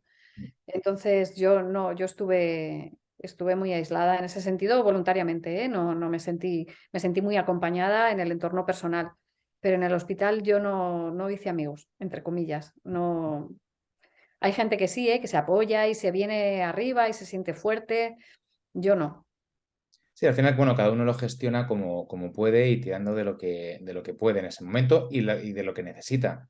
Y hay personas que necesitan estar quizá en contacto más frecuente con otras personas en una situación parecida.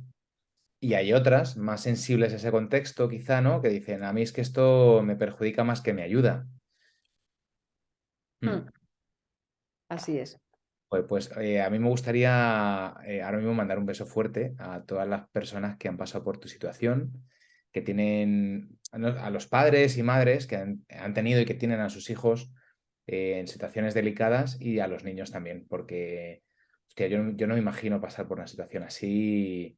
em, no sé, no sé. Yo lo voy a dejar aquí. Quiero simplemente lanzar eso. Pues un beso fuerte y un abrazo fuerte a todos esos padres y madres que están tirando como has tirado tú, de coraje, de valentía para luchar por sus niños. Y yo si me dejas añadir una pequeña cosa a los padres, es que todo el mundo les dice mucha fuerza, tira para adelante, eres el pilar que sostiene, podéis llorar. Claro. veniros abajo, porque a veces es inevitable y hace falta. Y ese reseteo, que te lo priven también, o sea, yo era una de las cosas que todo el mundo te acompaña y fenomenal, pero todo el mundo te insistía en esto, ¿no? Es como, es que tú tienes que estar ahí, tienes que estar, y es como, ya estoy, y ya soy fuerte todo lo que puedo, pero alguna vez necesito llorar y necesito, cuando no me vean, vale, pero dejarme llorar, o sea, dejarme tener ese momento de flaqueza, ¿no? Que No, y eso también es un síntoma de fortaleza, ¿no? El decir, oye, el reconocimiento que soy un ser humano, que tengo debilidades y que también necesito romperme para volver a eso construir. es. Eso es. Entonces, que a todos los padres que se creen que no tienen que romperse, también les animo desde aquí a que suelten, porque hace falta. Sí, totalmente, qué bueno. Bueno, Raquel, vamos a Venga, hacer otro patadón para vamos, adelante. ¿Te parece? venga. Venga, cierras tu etapa en lo que tú llaman tu chiringuito, en The Company B, y entras en Innuba en 2018. Ujú. Y empiezas a trabajar también, si no me equivoco, con uno entre 100.000. Eso es, con la fundación esta, lo que te comentaba. Trabajo Ujú, en paralelo con los dos. Ellos eran clientes míos en la empresa ujú, y yo quería, lo que te comentaba, ¿no? Quería ya cerrar la empresa, cortar, buscar un trabajo que me sacara de todas las penurias, ¿no? Del emprendimiento, cuando el emprendimiento no está siendo de éxito y no había vías de potenciarlo de ninguna manera, ¿no? Y entonces, bueno, pues ellos me ofrecieron incorporarme a Innuba, que es una empresa de innovación social que además yo estaba deseando, porque estaba intentando entrar a hacer innovación social desde hacía tiempo, y fue muy gracioso porque escribí un mensaje por LinkedIn. Yo soy súper ujú, tímida, me cuesta mucho venderme, hablar de mí y en general socializar, me cuesta un montón. Entonces envié un mensaje a María García, que es una de las socias, porque David Alayón, que es otro de los socios, había sido profe mío en el máster, ¿no? De Agile. Y, y justo le conocía también a través de Jesús Carreras, de otra persona, otro amigo común, ¿no? ujú. Entonces la escribí y le dije, mira, me gustaría tomarme un café contigo y que me digas cómo has pasado de trabajar en branding a trabajar haciendo innovación social, porque es un giro que yo estoy queriendo dar y no encuentro la manera de entrar. Entonces fui allí y me recibió José Carnero, que era el tercer socio, estuvimos hablando, ¿no? Y parecía que se convertía, estaban los tres socios conmigo, y parecía que se convertía que era una entrevista de trabajo y yo, pero si yo venía a tomar un café, no entiendo. eh, bueno, yo les cuento lo que quieran, ¿no? ¿Y por qué te fuiste de Nurun? Y les dije, no, pues a mí me echaron de Nurun. Y entonces José Carnero dice, bueno, yo lo sé porque soy el tío de Jimena. Jimena Catalina era una de las diseñadoras de mi equipo de Nurun en aquel entonces, ¿no? Y entonces fue muy gracioso porque, bueno, pues porque había conexión, ¿no? Y al final pues me ofrecieron una colaboración y entrar en plantilla y es lo que hice. Qué, Estoy trabajando con ellos. qué bueno, qué bonito, qué historia bonita. Sí, Qué bueno. Y eso nos lleva hasta el año 2021, donde entras como a hacer diseño estratégico e innovación en Barrabés. sí. Y yo aquí te quería preguntar, ¿qué carajo es el diseño estratégico? El diseño estratégico, a ver, es cuando tú coges y sobre papel das una solución de diseño Ujú, y no se implementa, eso es un diseño estratégico que puede ser de un proceso, puede ser de un producto o puede ser de lo que quieras, que después pasa a un proceso de implementación. Pero lo que es el diseño estratégico es la definición de la estrategia de ejecución de un producto o servicio. ujú. ¿Qué tienes que hacer para poder llegar a eso? Pues haces, por un lado, haces investigación para entender cuáles las necesidades de todos los actores que intervienen, ¿no? No solamente poner al usuario en el centro, sino al usuario, Todos los eh, grupos de interés. todos los grupos de interés, los que participan, ¿no?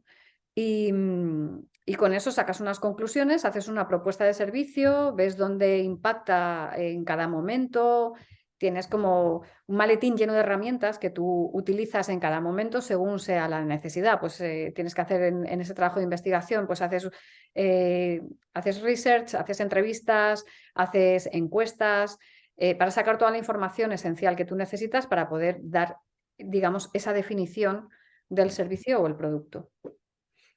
Qué bueno, fenomenalmente explicado. Sí, esto, Menos esto mal que- sí. torpe para esto. Se lo puedo contar a cualquiera. O sea, yo le doy el play en este hueco y cualquiera lo entiende. Pues espero que lo entiendan. Espero haberme explicado bien, porque hay gente que lo explicaría mucho mejor. Hay gente que es muy buena en diseño estratégico, muy, muy buena. Y a mí es un mundo que me fascinaba mucho. Intenté entrar desde hacía bastante tiempo y bueno, estuve haciendo trabajitos en temas de innovación y ya en Innuba hacíamos diseño estratégico, o sea, no es algo que haya empezado en Barrabés, pero llevaba desde que salí de Nurun, desde que corté en publicidad, mi objetivo era entrar a hacer diseño estratégico. Y estuve formándome en una empresa en Ámsterdam, bueno, pues hasta que le cogí ya un poco el punto a esto, ¿no? Y la verdad es que me gusta mucho más que la publicidad. Es poner las ideas a trabajar para mejorar algo. Y es que para mí eso es fundamental. Es no pongas tus ideas a vender, pon tus ideas a trabajar para la mejora de algo, para el bien común, desde lo más pequeño a lo más grande, ¿no? Mm. Sí, nosotros hacemos lo mismo sobre procesos, pero luego también hacemos implementación. O sea, normalmente el que nos contrata para las dos cosas. Claro, nosotros, a ver, yo he trabajado siempre entregando, yo siempre he trabajado en tu end, no he trabajado solamente la parte estratégica y punto, ¿no? Pero la visión de la definición estratégica al inicio, sí se trabaja con estas herramientas. Es verdad que yo tengo en Barrabés ahora mismo, en el proyecto en el que estoy, yo entré como project manager para llevar un tema de comunidades, de unas comunidades sectoriales, un proyecto muy bonito.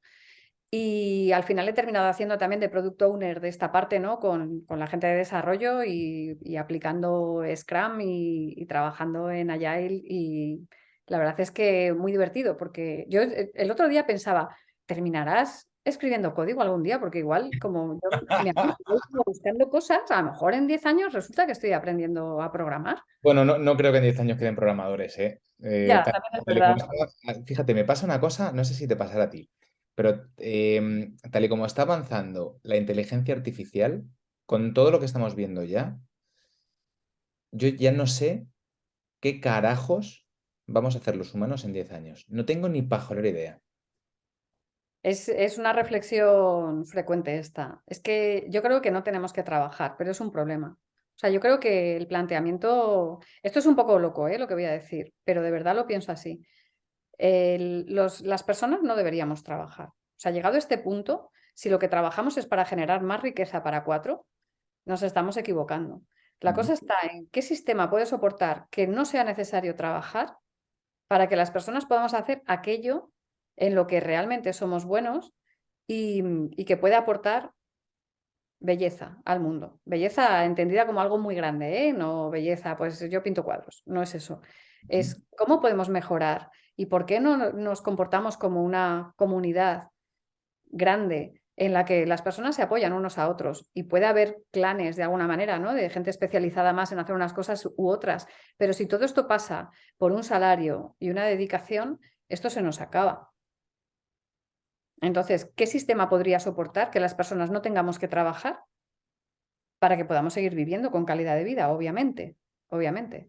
Porque creo que eso igualaría muchas cosas, igualaría de hecho muchas desigualdades que hay sociales, ¿no? Porque tú tienes más clase social porque ganas más dinero, pero si quitamos eso, ¿no? El mundo sería, claro, muy distinto. Es muy utópico, ¿eh? Yo sé que esto no es alcanzable, Yo creo pero que va hasta en contra de nuestra propia naturaleza biológica, o sea, va contra nuestra biología. ¿tú crees? Sí, lo creo, lo creo. De hecho, mira, estoy leyendo ahora el libro de Sapiens, ¿lo has leído? Sí, Y a mí me ha marcado mucho cómo habla su autor sobre la revolución agrícola. Lo comentaba con mi padre estos días, digo, para mí ahí se inicia el declive del Homo sapiens como especie. Empieza el declive porque em, parece como que antes éramos una especie más, en el momento, o sea, en la etapa del Homo sapiens como cazador-recolector, una especie más que trabajaba para sobrevivir, que es un poco lo que tú estás planteando, para vivir, trabajar para, o sea, para vivir quiere decirte, cazo cuando tengo que cazar, cuando tenemos que comer, recolecto bayas y frutos cuando no tengo nada que cazar, pero es para alimentarnos y el resto es vivir, el resto es vivir.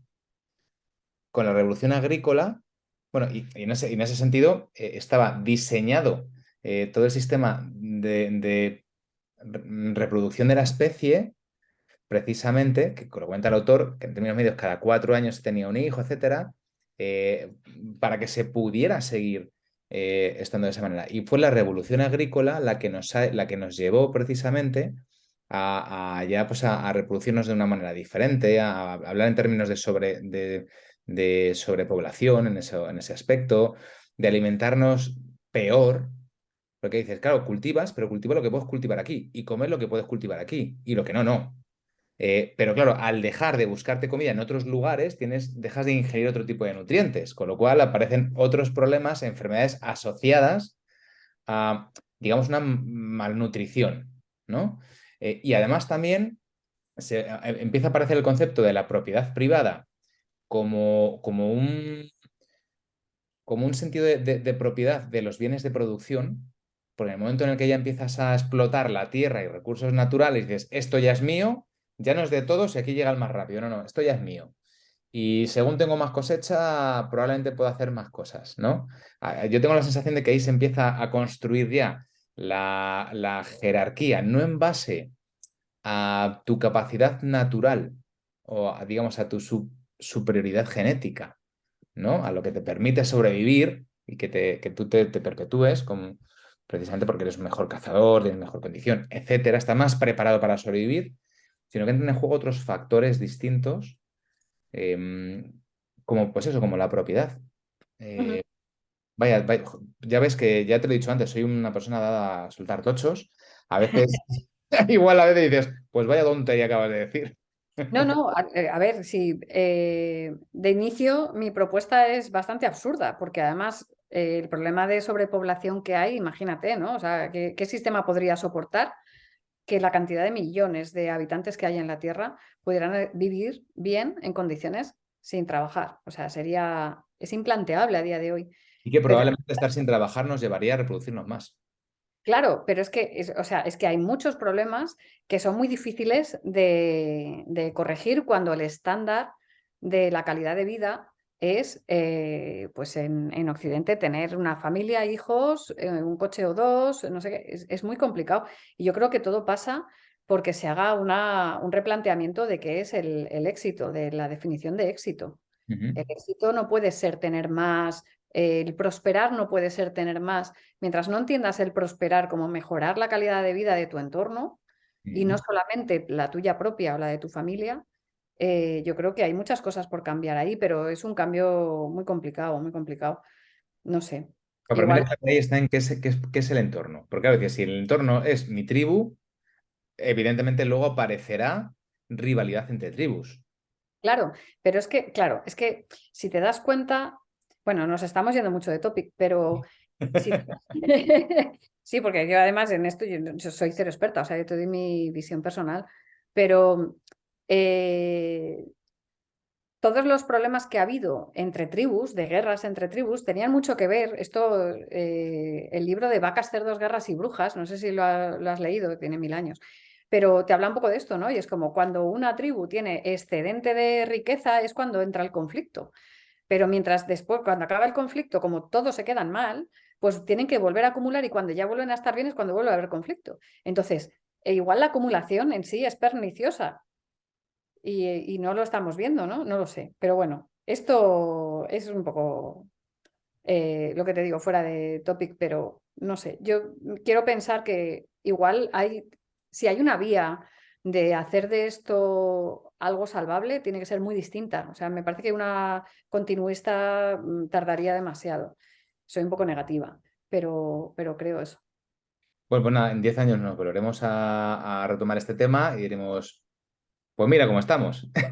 Pues sí, porque a saber cómo estamos. O sea, si es que ahora mismo no sabemos si estaremos mejor o peor, igual de repente aparece O si algo, estaremos. o si estaremos o no estaremos, exactamente, eso también, no se sabe. Qué bueno. Raquel, ¿qué es la innovación para ti? A ver, la innovación para mí es la capacidad que tiene el ser humano de buscar formas alternativas de hacer procesos que estamos acostumbrados a hacer de una manera. Ujú, Entonces, esa innovación no tiene por qué ser siempre una evolución tecnológica. Ujú. Para mí es algo muy distinto. De hecho, hay una cosa que yo observo mucho ahora y es que creo que sobrediseñamos. Y al sobrediseñar nos equivocamos muchas veces, porque yo recuerdo cuando mi abuela iba al mercado a comprar aceitunas, ella llevaba sus frascos de cristal, se los llenaban, los pagaba lo que pesaban y se los llevaba a su casa y así, ¿no? O cuando yo bajaba a comprar vino a la bodega de debajo de mi casa, yo me mandaba a mi madre con una botella, llegaba allí, la lavaban, me la llenaban de vino de lo que me hubiera pedido mi madre, yo la pagaba y me la subía, ¿no? Y al final dices que tengamos que estar volviendo a hacer esto, porque hemos sido unos modernos y nos hemos pasado de frenada 20 veces y hemos inventado procesos, hemos sobrediseñado cosas que no necesitamos, pues como está pasando ahora, la fruta cortada envasada, ¿en serio? O sea, de verdad, es que sobrediseñamos, hay cosas que no tenemos que hacer. Pero volvemos un poco a la conversación que teníamos antes, ¿no? Si no tienes a gente dedicada a hacer cosas, ¿a qué se dedican? Y es la pescadilla que se muerde la cola. Entonces, ahí es donde tendrías que encontrar, vale, y si no hacemos cosas, ¿qué hacemos? Vamos a inventarnos algo que nos permita vivir, pero que no sea hacer cosas y que no sea repensar procesos que la naturaleza tiene pensados perfectamente y funcionan, como que el plátano viene con su cáscara y no tienes que pelarlo y cortarlo y meterlo en un plástico. También entiendo que ahí entra en juego también un poco la idea de hacer la vida más sencilla a los demás. Por ejemplo, pensando un poco en el ejemplo del vino, dices, joder, pues qué bien, qué bueno sería que tú tuvieras 4 o 5 botellas en tu casa de vidrio y las pudieras reutilizar, te bajaras a la tienda de vinos. Yo tengo una tienda de vinos aquí donde vivo que es espectacular. Tome Vinos, la recomiendo a todo el mundo, ¿eh? Y venden también online. Y dices, joder, te bajas con tu botella y dices, pues mira, hoy me quiero llevar una botella de este vino, de esto, y en lugar de llevarte otro casco, que te rellenen. Pero claro, piensas, dices, ostras, eh, ¿qué almacén debería tener esta gente para poder tener vino así acumulado que tú puedas rellenar y encima con la capacidad no me salen las palabras, sí que estoy espesito, con la rotación suficiente para que no se les estropee la materia? Entonces, claro, dices, ostras, en lugar de elegir entre ahora mismo 50 referencias que pueden tener en la tienda, igual son tres.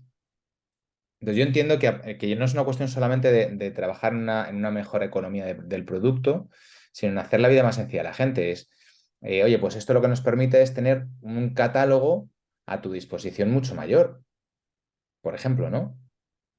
Sí, sí, el problema es que a lo mejor puedes encontrar la manera en la que los 3 vinos más vendidos los vendas a granel. ¿Y por qué no? Y va a ser peor vino porque lo vendas a granel, no tiene por qué.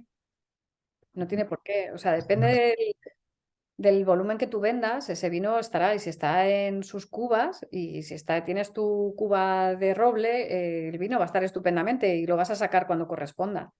Yo es que mi abuelo era tabernero, Sí. entonces el vino, Ahí- ahí, ahí hay algo. Yo sigo defendiendo que la piña hay que venderla ya cortada. ¿En serio? No, no, no, yo no. Que Hay yo que no sé aprender a cortar piña. cortarla, que no es tan difícil. O sea, tú compras la piña entera y la preparas en casa. Yo no compro piña porque mi hija es alérgica, pero así que ahí me he esquivado Pero bien la si piña. tuvieras que comprar piña, la comprarías entera. Yo la compraría entera, sí, absolutamente. No compro, de hecho es que no compro verdura. Yo, es lo que te decía al inicio, yo soy una persona muy tradicional. Yo compro en el mercado, yo no compro en el súper. Yo en el súper compro las cosas que solo puedes encontrar en el súper. Pero la comida de mercado yo la compro en el mercado, en la pescadería, en la carnicería, en la pollería, en la tienda de verduras, lo que sea, el bacalao. Todo eso yo lo compro en mercado. Da mucho más gusto encontrarte con Joaquín o como se llame, que con un estante de refrigerados, sin lugar a dudas. Tampoco te creas que yo soy muy de hacer como mucha relación en el mercado. Bueno, con José sí, que es el carnicero, ese sí, siempre nos dice un saludo sincero de tu amigo el carnicero. Y el carnicero de toda la vida. De hecho, el hombre está a punto de jubilarse y a mí me da pena, porque el hijo, yo creo que no voy a tener la misma relación con él. Pero vamos, que más allá de eso, es verdad que hay cosas que yo considero que se están perdiendo y es un error porque estamos rediseñando esos procesos en Ujú. la dirección errónea. Tenemos que permitir que la vida nos deje hacer compra en el mercado de barrio, no Ujú. depender siempre de una distribución internacional, el volver a consumir productos que son de época, que están ahora mismo en producción, tiene mucho más sentido Totalmente. que buscar otros. Ya no por precio, que obviamente los encuentras más baratos, pero más allá del precio, es que porque estamos forzando que tengan que traer no sé qué desde no sé dónde, con todo lo que contamina, porque tengo el capricho de comer algo que puedo comer dentro de 6 meses, que es un momento de maduración, que no tiene ningún sentido. Claro, que te puedes esperar perfectamente. Claro. O sea, nos hemos convertido en demasiado cortoplacistas y al final esto yo creo que está dándonos muchos disgustos a medio plazo. Mm, totalmente de acuerdo. Raquel, confesión de un calvo.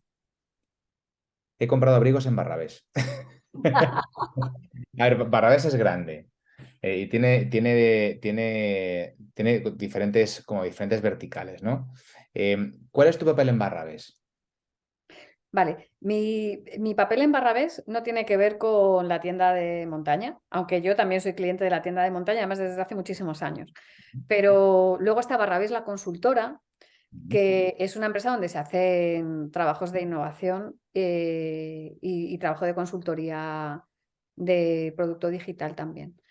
Mi rol ahí, estoy en un proyecto actualmente, pero bueno, cuando acabe este proyecto pues empezaré otro. De momento estoy dedicada 100% a un proyecto que es muy grande y tengo el doble rol de project manager por un lado para llevar todo el tema de gestión de unas comunidades sectoriales, de cómo se dinamizan, de puesta en marcha, de qué hacer, un poco partiendo de esa base de diseño estratégico en el que tenemos que escuchar las necesidades, ver qué puede generar una comunidad en torno a una necesidad compartida o X necesidades compartidas, ¿no? Y por otro lado, tengo el rol de Product Owner en la parte de ejecución del producto digital que acompaña a estas comunidades, pues el que estamos desarrollando, ¿no? Ujú. Y no puedo decir cuál es el cliente, pues si no lo diría encantada, pero la verdad es que el proyecto es muy bonito. Lo entiendo perfectamente. Muy bien. ¿Qué hace una directora creativa? O sea, te vuelvo a hacer un pequeño giro a tu vida pasada, porque me llama mucho la atención, ¿no? ¿Qué hace una directora creativa? Como decía Alfonso en su entrevista, dice, claro, cuando no te levantas creativo, que eres solo director. Claro. A ver, un director creativo, una directora creativa lo que hace es, por lo menos te hablo desde mi experiencia, entender las necesidades, escuchar las necesidades de un briefing de un cliente que te viene con una necesidad de ejecución de una propuesta, que puede ser una campaña o puede ser un producto, también te digo, que yo también en publicidad hemos hecho producto. Eh, y para mí el rol fundamental que no puede faltarle a un director creativo es el saber leer entre líneas y escuchar los silencios. Porque cuando alguien de marketing o una empresa te viene, ellos no quieren desvelar toda su estrategia, aunque sea su partner, pero les cuesta, ¿no? Entonces es entender, tú me estás pidiendo que haga esto, pero pueden pasar dos cosas. Que no me estés dando toda la foto completa porque no te interese dármela o no quieras, o que me estés dando una solución, estés anticipando una solución a tu necesidad, que eso es algo que se comparte con el diseño estratégico y que yo vengo haciendo desde la publicidad. Es un poco la razón por la que yo en la entrevista a Alfonso os decía el otro día, bueno, no hay que tomarse muy en serio el briefing, es como, no es que no te lo tomes en serio, por supuesto hay que tomárselo en serio, que es el cliente, ¿no? Pero es verdad que a veces lo que refleja un briefing no es la necesidad. Entonces yo necesito saber y entender cuál es la necesidad del cliente para poder ir con una propuesta. Porque si no, me estás diciendo, dispara por allí. Yo disparo, es como, no me termina de encajar, claro, pero es que, espérate, ¿por qué quieres que dispare allí? ¿Cuál es la necesidad? Y Sí, sí. entendiendo eso, pues haces una propuesta, ¿no? Teniendo en cuenta cuáles son los objetivos a alcanzar, cuál es el público al que te diriges y demás. Y aparte de eso, organizar el trabajo de los equipos creativos que hasta ahora solían ser, ya te digo que hace años que me he despegado y no sé en qué momento experimental estarán, pero solían ser un arte y un copy que hacían la parte visual y la parte de texto, y en otros momentos yo he trabajado con triadas que eran un arte, un copy y un desarrollador creativo, que para mí esa triada funciona fenomenal. Ujú. Qué bueno, que encaja mucho con el concepto de los equipos multidisciplinares. Bueno, porque es un equipo multidisciplinar, claro. Eso es. Fíjate, estabas comentando la parte de hablar con tus clientes de su necesidad, no de la solución, no de implementación de la solución. Y es que o sea, estabas relatando lo que nos pasa a nosotros. Nosotros nos llaman para decirnos, quiero agilidad, simplificado, ¿vale? Quiero agilidad o quiero Scrum. Digo, vale, eso está muy bien. Pero, ¿qué te lleva a ti a decir quiero Scrum? ¿Qué tienes? ¿Qué anhelas? ¿Qué te falta? ¿Qué huecos estás viendo en tu empresa? Eh, ¿Qué ventaja le estás viendo a Scrum? O sea, ¿qué te hace a ti venir a hablarme de la solución? ¿Estás contratando una empresa de expertos para decirles simplemente, ya lo he pensado yo por ti, gracias? Pues, ¿para qué carajo nos llamas? ¿No? Es más interesante y nosotros ahí ponemos mucho esfuerzo en entender de verdad qué es lo que está moviendo al cliente, en ese caso, a dar un paso hacia adelante. Y fíjate, con los chicos hablo mucho de que no es lo mismo el movimiento, y es una parte esencial para mí de entender la problemática a la que nos tenemos que enfrentar, la problemática del cliente. No es lo mismo el movimiento por atracción que por repulsión. Y voy a ponerte un ejemplo muy sencillo y muy tosco. No es lo mismo decir, estás pasando por una tienda, algunas que huelen de miedo y dices, ¡uy, qué bien huele! Es que entro solamente porque huele bien. Ah, me voy de aquí porque alguien tiene una digestión pesada. Ujú. O porque no aguanto la música. Claro, no es lo mismo, ¿no? Entonces, a mí me parece muy interesante eso que decías y es que ejemplifica claramente lo que nos pasa a nosotros. Tenemos tendencia a hablar de la solución, los seres humanos, creo, Sí. porque creo que cuando decidimos dar el paso hacia adelante para buscar ayuda, tenemos muy mascado, ya muy trillado en nuestro pensamiento lo que nos pasa y ya tenemos esbozado por dónde creemos que tenemos que tirar para salir de lo que tenemos que salir. Y entonces buscamos ayuda, como no lo sabemos hacer, buscamos ayuda de alguien que nos ayude a hacer, en lugar de alguien que nos ayude a entender el punto de partida. Porque igual la decisión que hemos tomado de decir quiero tirar por aquí es una decisión errónea. Claro, es que yo creo que eso va mucho con la creencia de que en las empresas nos contratan para aportar soluciones Ujú. y nos contratan para encontrar soluciones, no para aportarlas. Entonces, muchas veces, en la forma en la que yo me relaciono con los clientes, por ejemplo, siempre lo primero que hago es intentar derribar esa barrera de tengo que demostrar que yo soy el cliente y yo controlo la situación. Es como, vamos a ver, que aquí no controlamos la situación nadie. ¿No? Y yo pongo mucho foco, por ejemplo, o incluso con el equipo, cuando estamos trabajando, estamos trabajando en este producto. O sea, no somos ni tú, ni yo, ni el otro, ni el experto, es el producto, es qué nos va a pedir el producto, ¿no?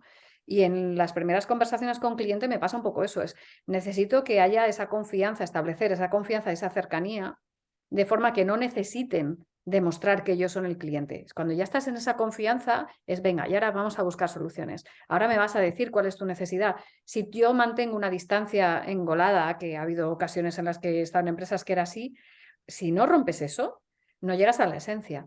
Te vas a encontrar construyendo algo que a lo mejor cuando llegues al final del camino no sería la solución perfecta, pero es la que te ha conducido porque es que el cliente me ha dicho que tenía que hacer esto. Ya, pero tú no eras el experto. O sea, tienes que llegar a romper eso para poder tener esa conversación absolutamente sincera, porque si te estás apoyando en mí para que yo te pueda ayudar a encontrar tu solución, tienes que estar muy abierto. Y para estar abierto hay que estar en confianza. Y si no hay una confianza y hay una distancia cliente-proveedor, no funciona. Y me pasa lo mismo con los clientes que con los proveedores. Cuando tenemos alguna empresa que nos ayuda de desarrollo externa o lo que sea, me pasa lo mismo. Yo no voy a estar contigo como que yo soy tu cliente, jamás. Es como, no, aquí estamos todos, del primero al último, trabajando en este producto que estamos haciendo. Y el éxito es de los dos. Exacto, y el fracaso, igual. O sea, trabajemos todos para que esto salga bien. Eso es. Qué bueno.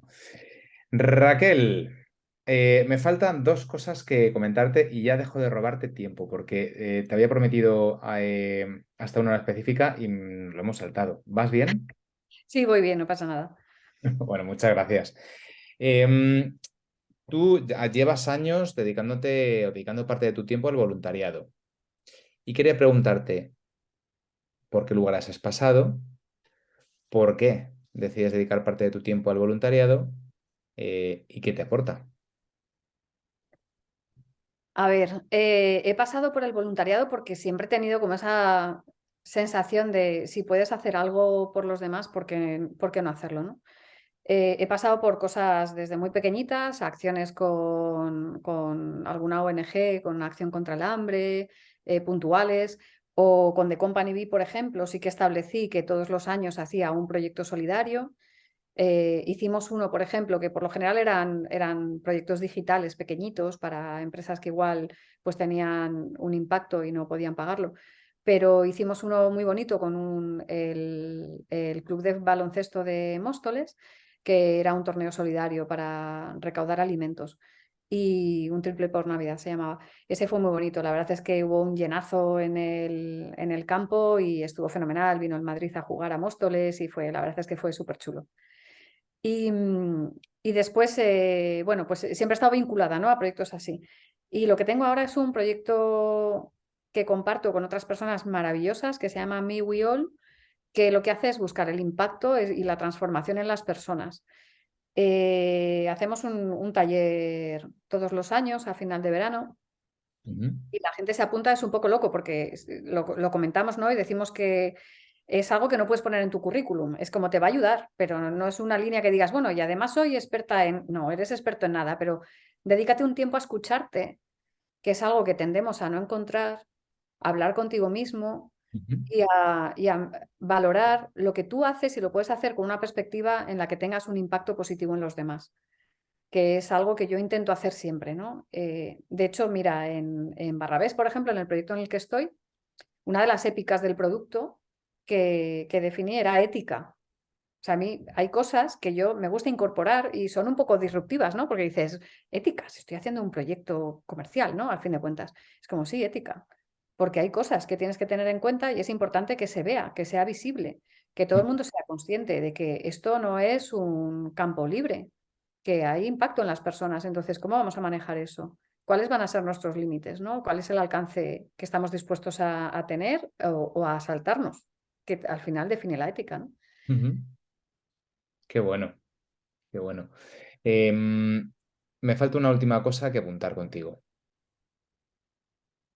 No sé si te has dado cuenta, pero tenemos 35 contactos en común en LinkedIn.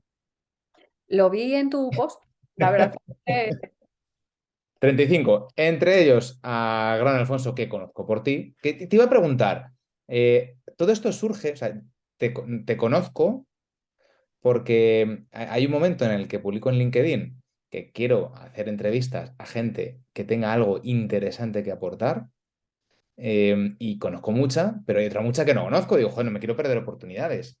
Y sí. tú ahí, en lugar de decir, pues igual yo tengo algo bonito que contar, ¿no? Como esto de Me We All, me dices, me apuntas a Alfonso. Y Alfonso me dice, tienes que entrevistar a Raquel. Tiene mucho que contar.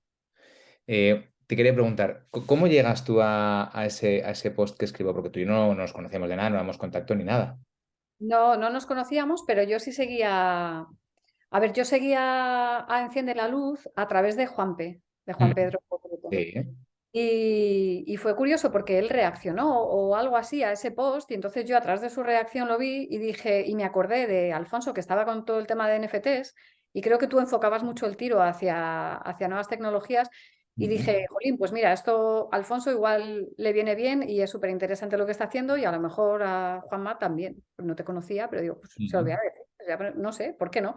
Es un poco eso de, y pues, si creo que puedo ayudar a una persona o dos, ¿por qué no lo voy a hacer si no me cuesta nada escribir un post? Si luego no te interesa, pues ya está. Ah, Y así bueno, fue, lo hice. pues para mí ha sido buenísimo eso, ¿eh? Me alegro un montón. Así que Juanpe, yo a Juanpe le conocí en su etapa en ING, creo que fue en el año 2000. Yo entré allí en agosto de 2013, si no me equivoco, y como freelance, y me fui a finales de octubre de 2014. Y Juanpe es un tío que me fascinó, me parece un chaval, un currante, un tío majo de narices, y me ha dado mucha alegría cuando he visto bueno, que estabais vinculados vosotros también. O sea, que ahí, aquí me estás certificando que efectivamente lo estáis. Sí, sí, estamos. De hecho, éramos compañeros hasta hace no mucho que él ha cambiado de empresa, pero estaba trabajando conmigo en Barrabés. Qué bueno. Y tienes también otro chico por allí en Barrabés que conozco. No sé si trabajará contigo cerca o no, que es David Amor. Sí, David Amor es el coordinador del proyecto en el que estoy, sí. Qué bueno, un tío, hostia, y a David le conocí hace unos años. Me hace un chaval joven con un talento espectacular y una energía también alucinante. Sí. Ahí está, en Barrabés, toma ya. Está en Barrabés Bueno, ahora. otros contactos que tenemos son Marisa Muñoz, Patricia Galán, Javi Platón y Mónica Quintana. Son personas con las que también he coincidido, más o menos, pero son personas a las que respeto mucho, a las que admiro mucho por diferentes motivos. Y digo, joder, qué bonito compartir esos contactos de esas personas tan inspiradoras. Yo a Mónica Quintana la admiro muchísimo, muchísimo. Es pareja de David Alayón. Ujú. La conozco personalmente, que Han, ahí han sacado un libro hace un par de han meses. sacado, sí, Upgrade. Ujú. Sí. Y ella me parece una tía súper interesante, de las tías referente que le sigo la pista, sí. A David también, ¿eh? David es un crack. Ujú. Si quieres apuntarte a otra entrevista, habla con David Alayón porque también es muy, muy bueno. Me lo apunto. Mm. Y por recomendación, vamos, yo siempre disparo lo que me recomendáis la gente que me gustáis, así, pues disparo. Vamos a ver, alguien que tiene criterio, que tiene gusto y te recomienda a alguien, ese alguien tiene que ser bueno también. Así que, David Alayón es un crack, ya te lo digo. Ese te sube el nivel. qué bueno, pues nada, le voy a escribir. Y decirle, oye, que vengo de parte de Raquel. Fenomenal. Qué bueno, pues es que conozco a Mónica porque hace ya unos años tuvo que, si no lo recuerdo yo mal, tuvo que dar una formación de agilidad y creo que la preparé y la di yo para un programa que tenía ella. Es que no me acuerdo ya muy bien. Fue hace ya 7, 8 años. Me parece una tía genial, ¿eh? Súper maja, una tía muy inteligente, culta. Y bueno, digo tía, una persona, así, tal cual, una persona con todas estas características. Muy bien, me gustó mucho. Me gustó mucho. Bueno, una cosa más que te quiero preguntar que no está en el guión, Dime. me he preparado, pero son cosas que ya hemos hablado. Em, Tú eres una persona, por lo que hemos ido viendo en esta entrevista, muy vinculada o, bueno, con un propósito. Creo que el propósito que resume un poco tu carrera es hacer un mundo mejor. Y además, veo que eres una persona, no, o sea, eres una persona también muy vinculada a, no te voy a decir a, me gustaría decir tu movimiento feminista. Yo soy un firme defensor del feminismo, entendido como yo entiendo el feminismo, que es como creo que se tiene que entender, ¿no? Como la lucha por la igualdad de oportunidades, Sí. simplemente. Luego ya cada uno que coja las que quiera. Yo soy un firme defensor de la igualdad de oportunidades, no de la igualdad de resultados, Eh, pero sí de la igualdad de oportunidades. Porque una persona que sea hombre puede tener más oportunidades que una persona que sea mujer, o porque una persona con dinero puede tener más oportunidades que una persona sin dinero, ¿no? Y pues una persona con dinero con muy poco talento, que lo tenga por herencia, y una persona sin dinero pero que tenga un talento brutal, ¿no? Soy un firme defensor de las oportunidades y así entiendo el movimiento feminista que apoyo sin fisuras y de forma clarísima. Yo veo con mucha alegría que cada vez hay menos diferencias, precisamente por cuestiones de género entre hombres y mujeres. Em, y quería preguntarte, que probablemente tú eres una persona pues, más cercana o que está en más contacto con el mundo bueno, con esa energía que empuja a la mujer más hacia el terreno de la igualdad. Quería preguntarte, ¿qué le dirías tú a todas esas mujeres que ahora mismo pues, pueden tener miedo a dar un paso adelante para hacerse más aún con las riendas de sus vidas, en lo personal y en lo profesional? Unas palabras de ánimo que las ayuden de una forma responsable, no kamikaze, responsable, a adueñarse de lo que es suyo por definición y por naturaleza. Ostras, lo primero es que yo huyo de esto de sal de tu zona de confort. No, perdona. Primero analiza cuál es tu zona de confort y si tienes espacio fuera. Porque salir de tu zona de confort si no tienes dónde ir es una mierda. Entonces hay que tener mucho cuidado con este animar a la gente a hacer cosas.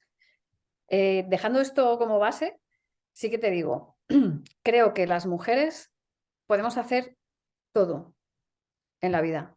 Quizá no todo a la vez, pero sí podemos hacer todo. Si estás en un momento en el que has decidido darte un tiempo personal para hacer un viaje personal o estás en una circunstancia como las que he podido pasar yo, no te fustigues con que profesionalmente no estás donde quieres, pero que no te limite el pensar que porque en este momento estés en un sitio, signifique que tengas que abandonar el sueño, ¿no?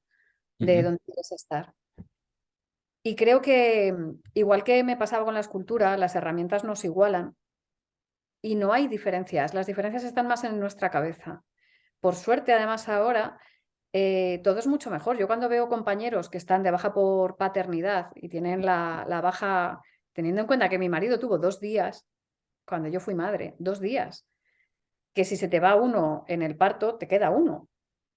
Pues veo que ese freno que podían tener antes para contratar a una mujer porque igual era madre o porque tal, ese freno cada vez era menor, porque la responsabilidad tiene que ser compartida. Pero también les diría que si tienen que intentar conciliar, la conciliación no es de la mujer, la conciliación es de la pareja, porque nos seguimos cargando con una responsabilidad de si quieres conciliar, tienes que ver cómo encajas tu vida laboral y personal y la conciliación es eso en parte, pero si tienes unos hijos o unos mayores a cargo y tienes la suerte de tener una pareja con quien descargar parte de ese trabajo, esa responsabilidad de conciliación no es de cómo te gestionas tú, es de cómo vais a gestionar una situación entre dos. Ujú. Entonces, partiendo de eso, yo animo a todas las mujeres a confiar en que son capaces de hacer lo que se propongan, que no tengan miedo por no cumplir, que esto es algo muy de las tías también, de como no cumplo el 100% de los requisitos de un puesto de trabajo, mejor no lo mando. Y Bueno, es eso, como, eso yo te puedo decir que no sé si es muy de mujeres, yo eso lo identifico como muy de humanos. sí, pues Y yo es- creo que está más extendido. Yo en los comentarios con amigos y demás, es como, jo, pero es que me piden no sé qué, no sé cuántos, es que yo eso no lo cumplo. Bueno, pues que te lo digan ellos, si es Quizá, fíjate, perdona que te corte ahí, porque es que me parece súper llamativo. Yo creo que quizá puede ser que los hombres, la creencia que nos limita ahí es que no podemos mostrar debilidades o inseguridades, pero Exacto. que eso nos pasa a todos por igual. Vamos. Claro, pero la diferencia posiblemente es que a vosotros os pasa, pero no os corta para enviarlo. Entonces tú envías y haces la entrevista, la defiendes y llegas al puesto de trabajo y dices, madre mía, que yo no sé hacer esto, pero que no se me note. Ujú. Y la tía ya va como, bueno, pero es que en la entrevista, pero es que igual esto no soy muy buena, o, ¿sabes? Y ahí es donde muestras a lo mejor una debilidad que realmente no tienes, porque no es algo tan relevante, pero sin embargo te pones en una posición que demuestra una debilidad cuando a lo mejor es algo técnico y salvable. Totalmente. Y, sí, y ahí caes en el autoboicot, ¿no? Claro, eso es. Pero vamos, que yo no soy nadie para darle consejos a ninguna mujer. O sea Bueno, que confíen bueno, en ellas. tú eres alguien con conocimiento, con vida, con experiencia, que la puedes poner encima de la mesa y, oye, ¿por qué no dar un consejo a otras personas que vengan por detrás con todo lo que tú ya sabes? ¿Por qué no, Raquel? Bueno, pues ahí está. Raquel Rivera, mil gracias. Gracias a ti. Un placer ha sido estar contigo. Gracias por tu tiempo, que hemos cambiado esta entrevista de día y todo. Gracias por tu generosidad, gracias por tu flexibilidad, por hacer esto posible. Y deseo que, o sea, creo que ha sido para mí una entrevista espectacular, no por mi parte, sino por la tuya. Creo que hay un montón de mensajes súper interesantes y transformadores, precisamente, para un montón de gente que a mí se me viene a la cabeza dentro, por ejemplo, de mi círculo de amistades y de gente que conozco, pues de clientes. Deseo de corazón que haya mucha gente que te escuche y que te tenga de referencia. Gracias, Pues Raquel. muchas gracias a ti por la oportunidad. Nos vemos pronto. Venga.